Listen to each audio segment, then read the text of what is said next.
First time ko palang uminom ng sabaw sa cup. Hindi pa ako nakainom before ng sabaw sa cup eh. Ano ba sabaw yan? Tinola. Diba, Mau? Oo. Ba't gusto mo yan? Kasi sobrang sarap ng sabaw.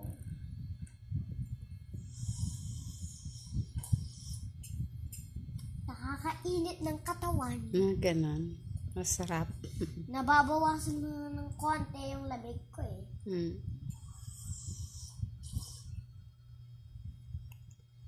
Kaya pala yan ang pinaluto mo niya.